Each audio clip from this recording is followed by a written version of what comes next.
യഹോവേ, ഞാൻ നിന്നെ ശരണം പ്രാപിക്കുന്നു. ഞാൻ ഒരു നാളും ലജ്ജിച്ചു പോകരുത്. നിന്റെ നീതി നിമിത്തം എന്നെ വിടുവിക്കണമേ.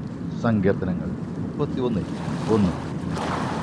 ഒരു ഭക്തന്റെ പ്രാർത്ഥനയാണ് നമുക്കിവിടെ ശ്രവിക്കുവാൻ കഴിയുന്നത്. ഞാൻ ദൈവത്തെ ശരണം പ്രാപിക്കുന്നു, അങ്ങയിൽ അഭയം പ്രാപിക്കുന്നു, അങ്ങയിൽ ശരണപ്പെടുന്നു. ആയതിനാൽ ഞാൻ ഒരിക്കലും ലജ്ജിച്ചു പോകരുത്, നിരാശപ്പെട്ടു പോകരുത്.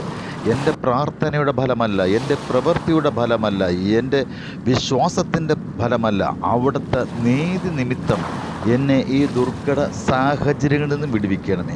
എൻ്റെ ഈ എല്ലാ അവസ്ഥകളിൽ നിന്നും എന്നെ വിടുവിക്കണമേ. ഞാൻ ലജ്ജിച്ചു പോകാതിരിക്കേണ്ടതിന് അവിടുത്തെ നീതി എനിക്ക് താങ്ങായി, തണലായി, സംരക്ഷണമായിരിക്കട്ടെ എന്നുള്ള ഒരു വിശ്വാസത്തിൻ്റെതായ സമർപ്പണമാണ് നമുക്കിവിടെ കാണുവാൻ കഴിയുന്നത്. പ്രിയ സഹോദരങ്ങളെ, നമ്മുടെ ജീവിതത്തിൽ ആ ദൈവിക നീതിയിൽ നാം ശരണപ്പെടുന്നുവെങ്കിൽ, ആ ദൈവത്തിൽ നാം ആശ്രയിക്കുന്നുവെങ്കിൽ നാം ഒരിക്കലും ലജ്ജിച്ചു പോകുകയില്ല. നിങ്ങളുടെ വിശ്വാസമാണ് അതിന് ഏറ്റവും അടിസ്ഥാനമായിരിക്കുന്നത്. വിശ്വാസത്തോടുകൂടെ ദൈവസന്നിധിയിൽ സമർപ്പിക്കപ്പെടാം. ദൈവം നിങ്ങളെയും അനുഗ്രഹിക്കപ്പെടും. സ്വർഗീയ പിതാവേ, നല്ല ദൈവമേ, നല്ല വചനത്തിനായി സ്തോത്രം ചെയ്യുന്നു.